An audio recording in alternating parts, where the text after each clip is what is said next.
మాట్లాడినట్టు అమిత్ షా మీద చర్యలు తీసుకోకుండా ప్రతిపక్ష నాయకులు సభలో సభ్యులు గాని పేర్లు తీసుకోవద్దు. లేదు, ప్రతిపక్ష నాయకుడు అధ్యక్ష పార్లమెంట్ ఎవరిదైనా సరే మన తీసుకోవడం సభ్యులు గాని మీ ద్వారా నేను కోరేది అధ్యక్ష, యూనియన్ హోమ్ మినిస్టర్ అయినా ఆ రకంగా వ్యాఖ్యానించడమే కాకుండా ఇవాళ రాజ్యాంగాన్ని వారి వ్యాఖ్యల వల్ల మాకు అర్థమవుతుంది, మనమంతా రాజ్యాంగం నమ్ముకొని నడుస్తూ ఉన్నాం అధ్యక్ష. ఈ రాజ్యాంగాన్ని మార్చి మనుస్మృతిని తీసుకురావాలన్నటువంటి ప్రయత్నం భాగంగానే వారు మాట్లాడినట్టుగా ఇది నాకు అర్థమైనటువంటి సమస్య. మనం అందరం కూడా పార్టీలకు అతీతంగా దీన్ని కండెమ్ చేయాల్సిన అవసరం ఉన్నది. రాజ్యాంగం పట్ల గౌరవం ఉన్న మనమందరం కూడా ప్రతి సభ్యుడు దీన్ని కండెమ్ చేయాలా. అవి చాలా అది సమస్య. అంబేద్కర్ సెక్రటరియట్ పేరు మేము ఒత్తిడి చేస్తే తప్ప మీరు సెక్రటరియట్ పేరు పెట్టలేని పరిస్థితి అధ్యక్ష. కాళేశ్వరం అంబేద్కర్ ప్రాజెక్టు పేరు మార్చిన ఘనత మీది. సెక్రటేరియట్ కి మేము ఒత్తిడి చేస్తే తప్ప అంబేద్కర్ పేరు పెట్టలేని పరిస్థితి మీది. ఇవాళ అంబేద్కర్ కి అన్ని రకాల గౌరవించినట్టు పార్టీ మాది అధ్యక్ష. ఇవాళ రాజ్యాంగం క్రైసిస్, ఇది రాజ్యాంగమే ఇబ్బందిలో ఉంది. రాజ్యాంగం నమ్ముకున్న మనం ఈ సభలోకి వచ్చాము. అందరం కూడా పార్లమెంటు అత్యున్నత స్థానం అక్కడ జరిగినటువంటి సంఘటన పట్ల అందరం కూడా ఖండం చేయాల్సిన అవసరం ఉన్నది. రాజ్యాంగం పట్ల నమ్మకున్న ప్రతి వ్యక్తి దీన్ని ఖండం చేయాల్సిందిగా మీ ద్వారా సభ్యులందరినీ కోరుతా ఉన్నారు. వీరు వారు తేడా లేదు అధ్యక్ష, తేడా లేదు కాబట్టి అధ్యక్ష మీ ద్వారా నేను అధ్యక్ష ప్రజాస్వామ్యములో రాజ్యాంగాన్ని అగౌరవపరిచినప్పుడు అదే రాజ్యాంగం ద్వారా ఎన్నికైనట్టు మనము కనీసం ఖండం చేయాల్సిన అవసరం ఉందా లేదా? మీ ద్వారా సభ్యులు అడుగుతా ఉన్నాను. రాజ్యాంగానికి విఘాతం కలిగినప్పుడు మనం అందరం కూడా దాన్ని ఖండించాల్సిన అవసరం ఉన్నది. ఇది మీ ద్వారా చేస్తా ఉన్నది. ఇంకొక చిన్న అంశం అధ్యక్ష, కవులు కళాకారులు వల్లే తెలంగాణ వచ్చింది. ఆట పాటలు ఏంది తెలంగాణ రాలే అధ్యక్ష. గత ప్రభుత్వాల్లో ఉద్యోగాలు ఇచ్చామంటున్నారు, కానీ ఆశ్చర్యం ఏంటంటే నిజమైన కళాకారులు నిజమైన గాయకులు బయట ఉండిపోయారు అధ్యక్ష. ఎవరికి ఉద్యోగాలు ఇచ్చారో తెలియనిటువంటి పరిస్థితి వల్ల నేను మీ ద్వారా ఇక్కడ మంత్రులకు విజ్ఞప్తి చేస్తా ఉన్నాను. చాలా మంది గజ్జె కట్టి ఆట పాట పాడి తెలంగాణ ఉద్యమంలో పాల్పంచుకున్న చాలా మంది బయట ఉండిపోయినారు. వారి కోసం ప్రత్యేకంగా ఉద్యోగాలు ఇవ్వాల్సిన అవసరం ఉంది. మంత్రి గారు ఇద్దరు మంత్రులు వినాలిది. ఆట పాట వల్లే తెలంగాణ వచ్చింది. ఆట పాడి పాట పాడి గజ్జె కట్టిన చాలా మంది కళాకారులు గత ప్రభుత్వం ఉద్యోగాలు ఇచ్చినప్పటికీ చాలా మంది బయట ఉండిపోయినారు. ఆశ్చర్యం అది. సో ఈ బయట ఉండిపోయిన వారి విషయంలో వారికి ఉద్యోగాలు కలుగజే విధంగా ప్రయత్నం చేయాల్సిన మీ ద్వారా ప్రభుత్వాన్ని కోరుతాము. బాలమూరి వెంకట్ గారు. ధన్యవాదాలు అధ్యక్ష.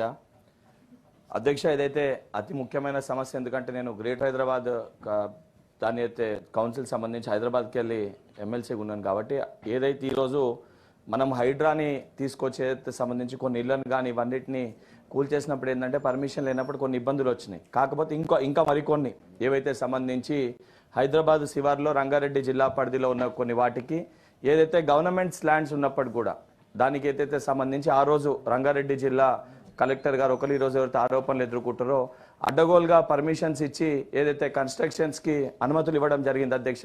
దానివల్ల ఏంటంటే సరే దానిపైన ఎంక్వైరీ నడుస్తున్నప్పటికీ కోర్టులో పెండింగ్ ఉన్నప్పటికీ కూడా ప్రీ లాంచ్ ఆఫర్లో మధ్యతరగతి పేద తరగతి ప్రజలకి ఇళ్లను అమ్మేస్తున్నారు. ఫర్ ఎగ్జాంపుల్ దాంట్లో ఒక చిన్న ఎగ్జాంపుల్ చెప్తాను అధ్యక్ష. సరూర్ నగర్ మండల్ సరూర్ నగర్ విలేజ్లో సర్వే నెంబర్ 9 అది మొత్తం కూడా ప్రభుత్వ భూమి.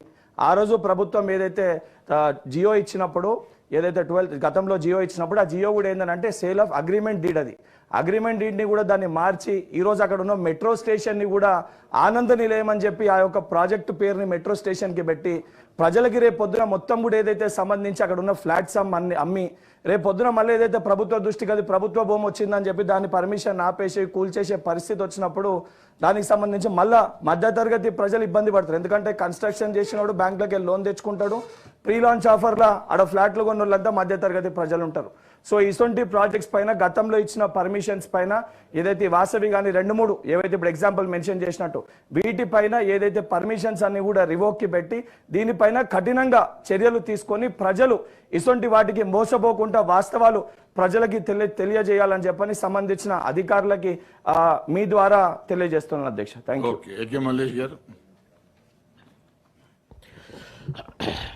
అధ్యక్ష, అవకాశం ఇచ్చినందుకు మీకు ధన్యవాదాలు.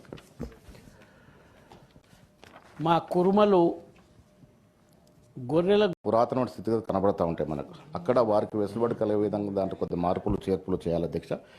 అదేవిధంగా హైడ్రా విషయంలో నేను కూడా బాగా దాన్ని స్టడీ చేస్తున్నాను అధ్యక్ష. మీ ద్వారా ముఖ్యమంత్రి గారికి, క్యాబినెట్ మంత్రులకి నేను ధన్యవాదాలు చెప్తున్నాను అధ్యక్ష. ఇంత బహత్తరమైనటువంటి ఒక ఐడియా ముఖ్యమంత్రి గారికి, క్యాబినెట్ మంత్రికి ఎవరిచ్చినారో కానీ ఇది ఒక బహత్తరమైనటువంటి చరిత్రాత్మకంగా నిలిచిపోయిన ఐడియా అధ్యక్ష. ఇది మన కోసం కాదు, వెనక వచ్చే మన తరాల కోసం ఉపయోగపడేటువంటి హైడ్రా అధ్యక్ష.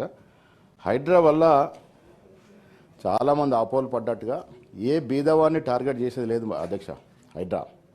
హైడ్రా వల్ల ఎవరికి నష్టం జరుగుతుంది అధ్యక్ష? ఇవాళ ముఖ్యంగా రంగారెడ్డి ప్రాంతంలో ఆ చుట్టుపక్కల నియోజకవర్గాలు కుత్బులాపూర్ కానీ, కూకట్పల్లి కానీ, పటాన్చెరు కానీ, మేడ్చల్ కానీ ఏం జరిగింది అధ్యక్ష?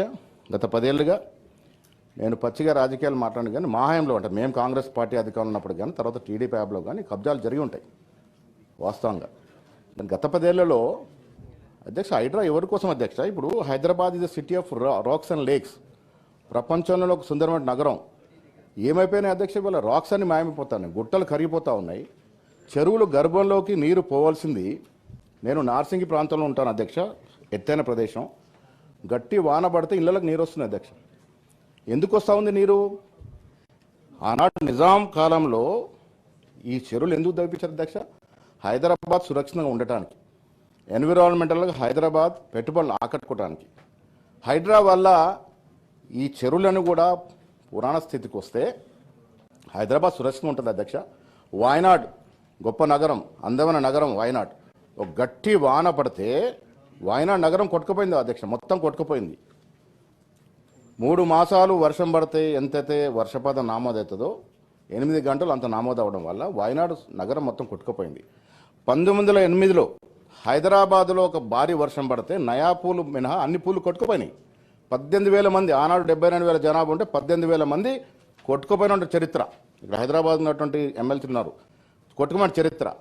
హైడ్రా తీసుకురావడం కారణం అధ్యక్ష, భవిష్యత్ తరాలకి హైదరాబాద్ సుందరంగా సురక్షితంగా ఉండాలని. చెరువులు ఇవాళ ఎవరు కబ్జా చేశారు అధ్యక్ష? ఎవరికి భయం అవుతుంది అధ్యక్ష? హైడ్రా వల్ల ఏ బీదవాడికి భయం లేదు.